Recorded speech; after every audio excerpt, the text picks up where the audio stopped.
سلامتی ہے ان آنکھوں پہ جو ہدایت پہ نظریں جمائے بیٹھی ہیں، ان کانوں پہ جو ذکر خیر کے منتظر رہتے ہیں، اور ان قدموں پہ جو ہدایت کی راہ پہ گامزن ہیں۔ صاحب ایک سوال ہے کہ سورہ انعام جو آپ ہی پڑھی جا رہی ہے، اس میں اللہ تعالیٰ نے یا معاشر الجن والانس کا ذکر کیا ہے، تو کیا رسول کریم صلی اللہ علیہ وسلم جنوں کی طرف بھی مبعوث ہوئے تھے؟ اور اگر جیسا کہ یہ عام مانا جاتا ہے تو پھر وہ سورہ ابراہیم کی آیت ہے کہ وما ارسلنا من رسول الا بلسان قومہ، تو یہ بات تھوڑی سی وضاحت کریں گے کہ جنوں کے لیے رسول الگ آئے تھے یا نبی پاک جنوں کے رسول تھے یا نہیں؟ میری تو ویسے عمر گزر گئی ہے وضاحت کرتے کرتے، بہرحال دوبارہ کیے دیتا ہوں۔ یعنی یہ قرآن مجید کے اصول کے بالکل خلاف ہے۔ جس پیغمبر کو بھی بھیجا جائے گا وہ انہی لوگوں میں سے بھیجا جائے گا۔ قرآن مجید نے بہت اصرار کے ساتھ یہ بات کہی ہے کہ اگر میں زمین پر فرشتے بھیجتا تو ان کی طرف کسی فرشتے کو رسول بنا کے بھیجتا، انسانوں کی طرف انسان رسول، جنوں کی طرف جن رسول۔ یہ جو آیت ابھی آپ کے سامنے ہے اس میں رسل منکم کے الفاظ ہیں، یعنی یا معاشر الجن والانس، اس میں دونوں کے بارے میں بیان کی۔ کیا تمہارے پاس تمہارے اندر سے رسول نہیں آئے؟ تو اس وجہ سے یہ تو کسی طرح مانا ہی نہیں جا سکتا کہ انسانوں کے رسول جنوں کے لیے ہوں یا جنوں کے رسول انسانوں کے لیے ہوں۔ یہ بنیادی بات ہے۔ اب جو سوال پیدا ہوتا ہے وہ سوال یہ ہے کہ جن پھر کیوں زیر بحث آ گئے؟ یعنی دائرہ قرآن مجید میں ذکر ہوا ہے نا ان کا، زیر بحث کیوں آ گئے، کیا وجہ ہے؟ اور پھر یہ کہ یہ واقعہ بھی زیر بحث آ گیا کہ انہوں نے قرآن سنا، اس سے اوپر اپنے تاثر کو بیان کیا، اس میں جا کے اپنی قوم میں کیا حالات ہے ان کی بنیاد پر ایک گفتگو بھی کی، جو سورہ جن میں ہے، سورہ احقاف میں ہے۔ یہ کیا مسئلہ ہوا؟ پہلی چیز تو یہ ہے کہ جن کیوں زیر بحث آ گئے؟ اس لیے کہ عربوں کے ہاں یہ توہمات موجود تھے کہ معاملات بہت سے جنی کر رہے ہوتے ہیں، وادیوں کے جن بھی تھے، کاہنوں پر الہام بھی وہی کرتے تھے۔ تو یہ الزام تھا رسالت میں آپ صلی اللہ علیہ وسلم پر کہ یہ جنوں ہی کا الہام ہے، جیسے ہمارے شعراء پر ہوتا ہے ان کے اوپر بھی اسی طریقے سے ہو رہا ہے۔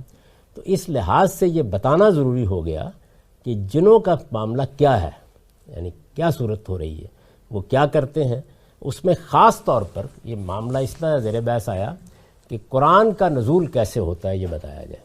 تو سورہ جن میں بھی موضوع یہ ہے کہ جب یہ قرآن نازل ہونے کا فیصلہ کیا گیا تو چونکہ جنات اوپر فرشتوں سے بہت قریب ہو جاتے ہیں، ان کی باتیں بھی سن لیتے ہیں، وہ کوئی چیز لے کے آ رہے ہوتے ہیں تو اس سے بھی کچھ اچک لیتے ہیں، کہانت کا سارا کاروبار اسی پر چل رہا ہوتا ہے۔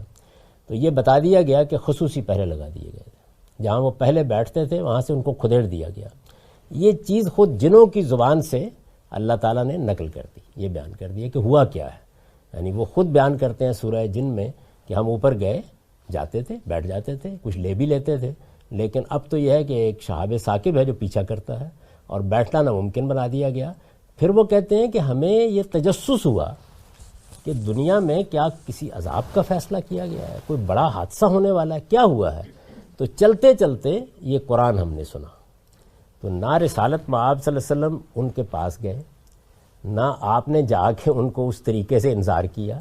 اصل میں وہ اس تجسس میں کہ دیکھیں تو صحیح ہوا کیا ہے، آئے ہیں تو قرآن سنا انہوں نے۔ اب آپ پلٹ کے دیکھیے کہ اگر مثال کے طور پر جس طرح جن ہماری باتیں سن لیتے ہیں، ہمیں دیکھ بھی لیتے ہیں، اگر ہم بھی دیکھتے ہوتے تو ہمیں تجسس نہ ہوتا، ان کی طرف خدا کا رسول آیا، کوئی پیغام وہ پڑھ کے سنا رہا ہے۔ تو اس وجہ سے یہ ایمان لانا یا ماننا کسی ہدایت کو یہ مشترک حقیقت ہے۔